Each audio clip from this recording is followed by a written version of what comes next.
दोस्तों, आप में से बहुत सारे बच्चों ने सुना होगा यूजीसी नेट या एनटीए यूजीसी नेट के विषय में या जीआरएफ के विषय में आपने सुना होगा। कई बार जिज्ञासा जागी होगी कि हाँ, कॉलेज के प्रोफेसर कैसे बनते हैं, असिस्टेंट प्रोफेसर कैसे बनते हैं, क्या डायरेक्टली इसे बना जा सकता है या क्या विधि होगी, कौन से एग्जाम पास करने होंगे, क्या क्वालिफिकेशन होगी, कितने में लिस्ट जाती होगी, कितने नंबर लाने होंगे, क्या पासिंग मार्क्स होंगे, कौन से कैटेगरीज के लिए क्या स्कॉलरशिप होगी। तो ये सारी बातें आज हम करेंगे कि किस तरीके से आप एक प्रोफेसर या असिस्टेंट प्रोफेसर बन सकते हैं और किस तरीके से आप पीएचडी कर सकते हैं, ये भी हम आज अब बात करेंगे। देखिए, अगर हम बात करेंगे यहां पर तो यूजीसी नेट आप बात करें या आप बात करें एनटीए यूजीसी नेट या जीआरएफ की बात करें, जीआरएफ है ना, तो ये क्या चीजें हैं भैया, आप ये बताइए। देखिए, यहाँ पे एक्चुअली क्या होता है, जीआरएफ में अगर देखेंगे तो एक प्रकार से आपको स्कॉलरशिप मिल जाती है, और अगर आप देखेंगे यहाँ पे तो यूजीसी नेट और एनटीए आदि में आपको उतनी स्कॉलरशिप नहीं मिलती अगर आपकी एज बाहर हो चुकी है।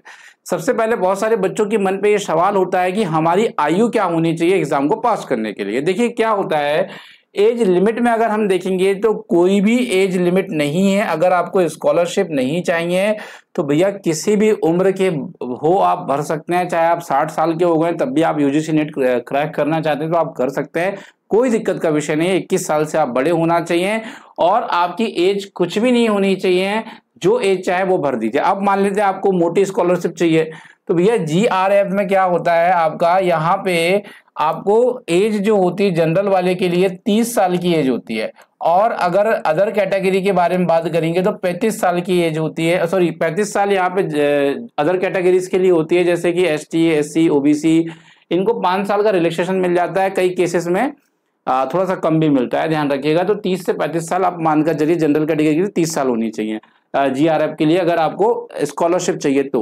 और केवल आपको मतलब है कि हम यूजीसी नेट कर लें, पीएचडी कर लें, तो आपकी एक्चुअली क्या होगा, एज की कोई लिमिट है नहीं।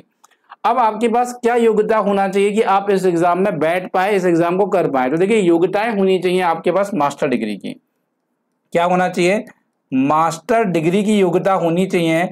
अगर डिग्री की हम बात करें, मास्टर डिग्री क्या होती है भैया, अगर आपने सपोज करिए एमए किया हुआ है, आपने एमएससी किया हुआ है, आपने एमकॉम किया हुआ है, तो ये होती है आपकी मास्टर डिग्री।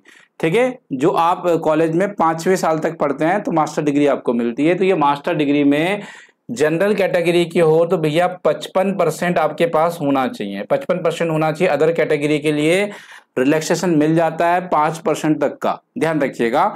तो ये क्वालिफिकेशन होनी चाहिए, सबसे पहले मास्टर डिग्री होना चाहिए विद 55% होनी चाहिए, ये याद रखिएगा। अब हम बात करते हैं एग्जाम कैसा होता है। भैया, एग्जाम कई बार क्या होता है, ये ऑफलाइन करवा रहा है, कई बार हम लोग देख रहे हैं कि ऑनलाइन करा रहा है। फिलहाल अभी आज की डेट की बात करूं, जब आप ये वीडियो देख रहे हैं तो ये आपका जो एग्जाम है वो कैसा हो रहा है भैया, ऑनलाइन हो रहा है। ध्यान रखिएगा, ऑनलाइन हो रहा है। कैसा हो रहा है, ऑनलाइन हो रहा है। इतनी चीजें आपको क्लियर है। अब ये टेस्ट कैसा होगा भैया, टेस्ट में सारे एमसीक्यूज आने वाले हैं और कुछ भी नहीं आएगा। एमसीक्यूज आने वाले हैं, कितने आने वाले हैं वो भी मैं बताऊंगा। नेगेटिव मार्किंग रहेगी? नो भाई, नेगेटिव मार्किंग किसी भी प्रकार की यूजीसी नेट में नहीं होती है, नेगेटिव मार्किंग यहाँ नहीं रहने वाली है। अब आप सोच रहे हैं कितने क्वेश्चन आएंगे। देखिए, क्या होता है यूजीसी नेट की अगर हम बात करेंगे तो यहाँ टोटल जो टाइम होता है आपके पास, टाइम जो होता है मित्रों वह कितने होता है, 3 घंटे, 3 आवर्स का टाइम्स आपके पास होता है, 3 घंटे का टाइम होता है।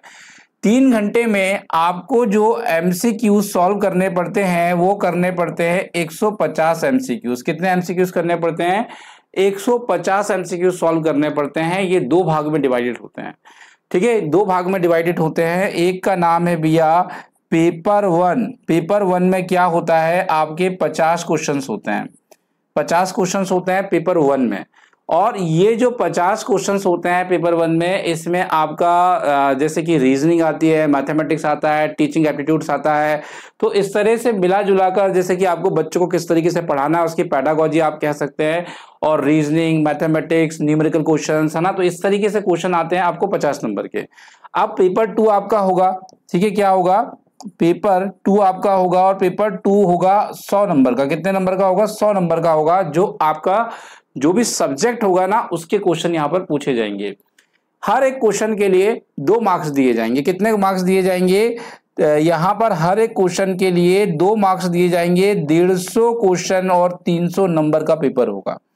कितने नंबर का पेपर होगा? 300 नंबर का पेपर होगा। 150 क्वेश्चन आएंगे, प्रत्येक क्वेश्चनों के लिए 2 नंबर दिए जाएंगे आपको। और आपको क्वालिफाई अगर करना है तो जनरल कैटेगरी के बच्चों को 40% मार्क्स लाने होते हैं। जैसे कि 100 में से अगर आप कहेंगे 40 नंबर लाओगे तो पास हो जाओगे, पर 300 का है तो आप निकाल सकते हैं। 35% अदर कैटेगरी को लेकर आना है, जैसे एसटी, एससी, ओबीसी जो है उन्हें 35% मार्क्स लेकर आना है क्वालिफिकेशन के लिए। ये भी क्लियर हो गया कितने नंबर में क्वालिफाई होंगे, एग्जाम कितने नंबर का हो रहा है, क्वेश्चन कितने आ रहे हैं, सब कुछ है, पेपर कैसे डिजाइन होगा, ये सारी चीजें मैंने आपको ऑलरेडी बता दी है। अब ये 40% और 35% से क्या हमारा सिलेक्शन हो जाएगा, क्या हमें स्कॉलरशिप मिल जाएगी? नहीं भैया, इससे स्कॉलरशिप नहीं मिलेगी।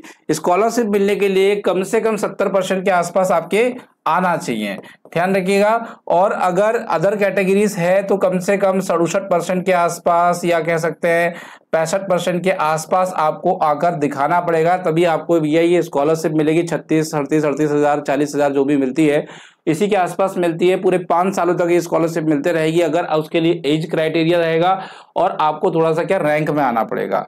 अब देखिए, रैंक में आने से एक फायदा ये भी होता है कि आपको अच्छे कॉलेजेस मिल जाते हैं।